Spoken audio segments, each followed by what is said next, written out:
سلامونه. ملګرو پرون په وایټ هاوس کې د امریکای د صدر د ډونالډ ټرمپ او د یوکرین د صدر د زیلنسکي په منځ کې چې کوم ملاقات و، نو هغه ملاقات په یو ډیر مهم مقصد لپاره و، ځکه چې د دې ملاقات نه پس یو معاهده کېدونکې وه د دواړو ملکونو په منځ کې، او د هغې معاهدې په نتیجه کې به امریکې ته په یوکرین کې دننه چې په سلونو اربه ډالر باندې کوم قیمتي معدنیات دي، نو هغې ته به رسۍ میلاوېده. او د ډونالډ ټرمپ د خپلې خولې مطابق چې موږ ته یوکرین دا کا اجازت راکړي رسایي د موقره لره چې موږ لاړ شو او دغه مدنیات چې کوم دي دره وباسو هلته انویسټمنټ وکړو، نو ظاهره خبره ده چې بیا د دې لپاره به موږ جګړه ختمو که نه، نو د یوکرین او د روس په د دې د وجې نه جګړه ختمه شي. دویمه دا خبره ده چې کله موږ هلته کې موجود یو، نو موږ به بیا خامخا د یوکرین چې کوم دی نو ډیفینس کوو، نو یوکرین به د روس د حملې نه مستقبل کې هم بچ وي.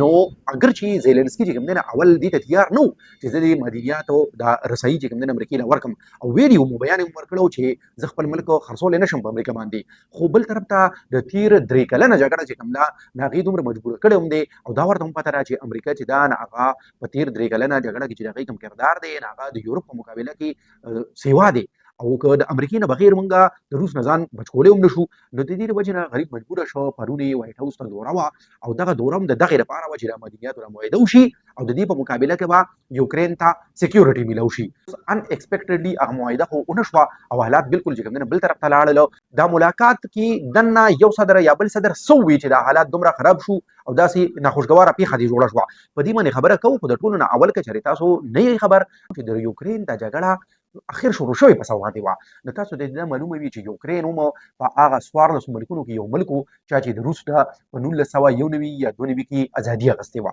نو اوس چې کوم ملکونه د روس نه آزاد شوي وو، نو د روس دا کوشش و چې دغه ملکونه چې کوم دي لکه زموږ نه اوس آزاد هم دي، آزاد ملکونه هم دي، خو دی دې چې کوم دی نو امریکې سره او یا یورپ سره ډېر نږدې کېږي نه. اوس 3 کاله مخکې چې دی نو یوکرین دا فیصله وکړه چې موږ د نیټو ممبرشپ اخلو. اوس روس ته چې کوم دی نو دا خبره هېڅ چرې هم چې کوم دی نو قابل قبول نه وه چې یوکرین دې د نیټو حصه جوړه شي، او د روس د صدر ولادیمیر پوټین مطابق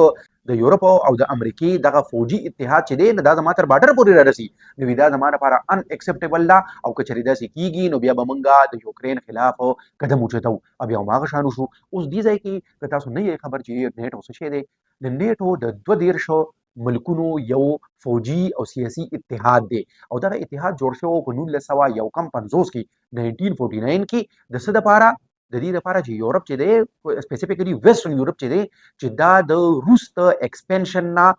وساتي، دا د کمیونیزم هغه بهاو او پیلاو چې کوم دی د هغې نه وساتي. نو دغه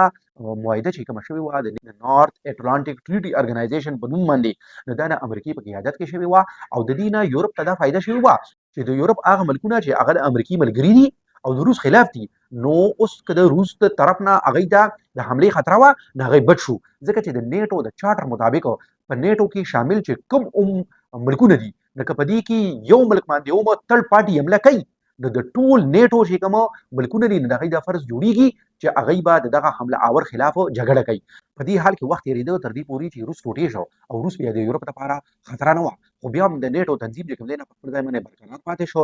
او همدغه نیټو چې دی په عراق په جګړه کې، د افغانستان په جګړه کې، په لیبیا کې ځای په ځای باندې چې کوم دی نه مشترکه کاروایۍ به کولې. اوس چې روس د ولادیمیر پوټین په قیادت کې یو پیرې ته بیا طاقت ته راغی،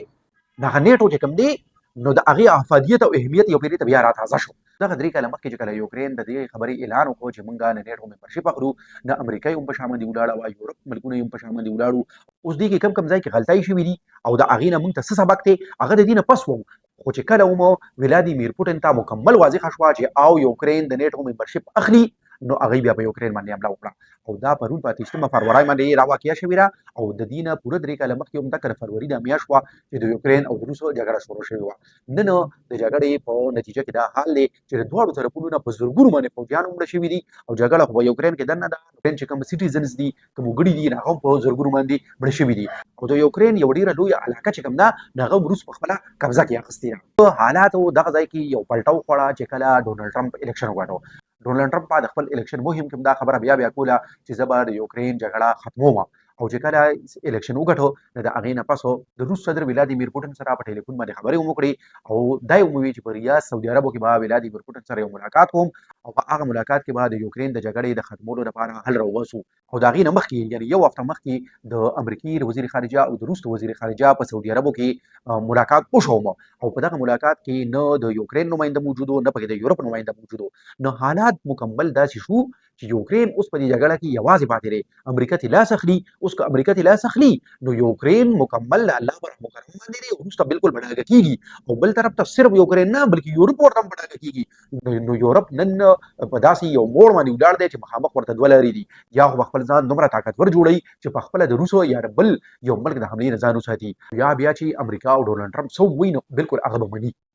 اوس پرون چې د دواړه پرزیډنټس دي د هغې ملاقات ولې یو ناخوشګواره پېښې ته بدل شو ټرمپ چې کوم دی نه زیلنسکي ته دا وویل چې تا سره بله لار نشته چې اوس موږ ولادیمیر پوټین سره معاهده وکړو او دا جنګ ختم کړو زیلنسکي ورته په جواب کې وویل چې پوټین سره سمجوته کول دا چې دا ډېره زیاته مشکله ده او تاسو زموږ د مشکلاتو نه نه یې خبر دغه وخت کې پکې د امریکای وایس پرزیډنټ راودانګل او هغه زیلنسکي ته دا وویل چې تا تر اوسه پورې د امریکای اډو شکریا نه ده ادا کړې تا له خو د امریکای شکرګزار کېدل پکار دي ځکه چې زموږ د وجې نه ته دومره جوګه شوې چې روس سره دې 3 کاله جګړه وکړه زیلنسکي ولا د دې جواب دا ورکړ چې تا تر اوسه پورې د یوکرین یو دوره کړې ده تا ته زموږ د مشکلاتو پته ده چې موږ کومو مشکلاتو سره مخ یو ټرمپ زیلنسکي ته بیا دا وویل چې ته درېیم جنګ عظیم شروع کول غواړې ته د جنګبندۍ په حق کې نه یې او ورسره یې دا هم زیاته کړه چې ته خو پخپله د روس د مقابلې هم نه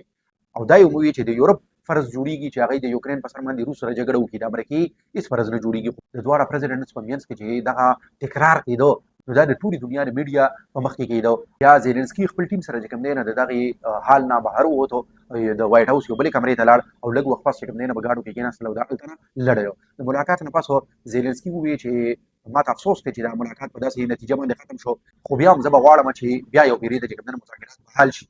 د ملاقات په دوران کې د امریکای وایس پرزیډنټ چې دی زیلنسکي ته دا ویلي و چې ته د وایټ هاوس او د امریکای د صدر توهین کې نو د ملاقات نه پس د امریکای وزیر خارجه دغه بیان جاری کړ چې زیلنسکي د صدر ټرمپ توهین کړی دی نه لحاظ اوس هغه پکار دی چې هغه معافي وغواړي بل طرف ته د یورپ چې کوم مشران دي هغوی د زیلنسکي په حق کې چې کوم بیانونه ورکړي دي خو دغه صرف بیانونه دي اوس په دا ټوله چې واقعیت تر اوسه پورې کوم وشوه یا جګړه تر دې پورې راورسېده موږ ته پکې سبق څه دی لومړی د ټولو نه غټه خبره دا ده چې کله یوکرین دغه فیصله کوله چې موږ د نیټو څه جوړېږو نو هغه ټایم امریکې چې جو بایډن حکومت او د یورپ ملکونه چې کوم دي دې ټول ولا په بلا باندې ټکر کړو هغوی ګرم کړل او هغوی پوه نه شو او هغوی دغه اعلان وکړو بیا د روس جګړه چې کله شروع شوه او روس په یوکرین باندې حمله وکړه نو دوی ولا د شانه اگر چې فوجي امداد هم ورکړو پیسې ولا هم لېږلي خو څوک هم رانلل چې دلته کې خپل فوج راولېږي او چې هغوی د یوکرین د ډیفنس لپاره روس سره جګړه وکړي نو یوکرین بالکل ورته یوازې پرېښوده نو لومړی چې کوم دی نه هغه پکې سبق موږ ته دا دی چې ټول هغه ملکونه او هغه قومونه چې هغوی د خپل ځان نه طاقتور ملکونو سره جګړې نشي کولی هېڅ چرې ولا نه دي پکار چې د نورو خلکو په خبرو کې راشي او داسې جګړې ته ور ودانګي دویمه خبره چې کوم خلک وایي چې دا پرون په وایټ هاوس کې د صدر ټرمپ توهین نه دی شوی بلکې دا خو د زیلنسکي توهین شوی دی چې هغه دلته کې میلمه و دوی ورسره داسې سلوک وکړو نو زه وایم چې دا صرف د یوکرین توهین نه دی بلکې دا د ټول یورپ توهین دی او چې د ټول یورپ توهین دی نو ټول یورپ له تېره زده کړه کول پکار دي چې یا خو چې کوم دی ځان دومره طاقتور کوي چې د روس خطره تاسو دا خطره پاتې نه شي دا پکې دویمه مهمه نقطه چې کوم دا زده کړې هغه دا ده چې یورپ ولې د تېرو اتیاوو کالو نه په امریکې باندې مکمل د خپل ډیفنس لپاره تکیه لګولې ده اگر چې دا د دنیا د ټولو نه مالداره خوشحاله او پرامن بریاعظم خو دی خو دوی چې اکنومیکلي څنګه ترقي کوله نو دوی هغه عمر فوکس په ډیفنس باندې ولې نه دی ورکړی اگر چې په یورپ کې دننه څو ملکونه لکه برطانیه چې د فرانس چې دی هغه نیوکلیر پاورز دي هغوی طاقتور دي خو د یورپ نور ملکونه ډېر کمزوري دي او د هغوی ډیفنس چې دی د هغه یا د خدای په رحم و کرم باندې دی یا د امریکې په رحم و کرم باندې دی نو په دې وجه باندې چې دوی په اکانومي کار کړی او په ډیفنس یې کار نه و کړی نو نن داسې یو نازک صورتحال سره مخ دي چې پخپله اوس په دې نتیجه باندې رسېدلي دي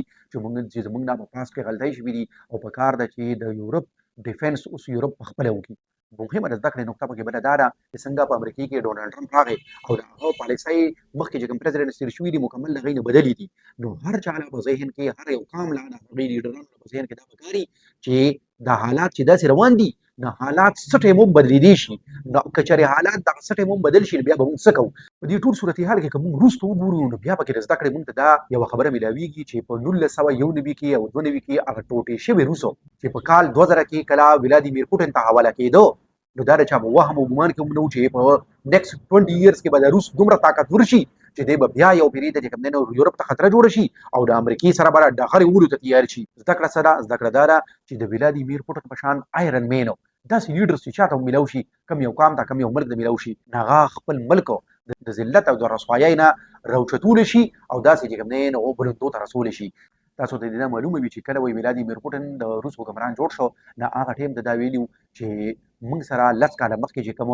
ذلت آمیز سلوک شوی دی د مغرب له طرف نه، نو دغه ذلت آمیز سلوک چې کوم دی د دې به زه یو ورځ انتقام اخلم او نن هغه سوچ وکړئ انتقام مې واخیستو او که ویې نه اخیستو، اخلي یې او که نه اخلي.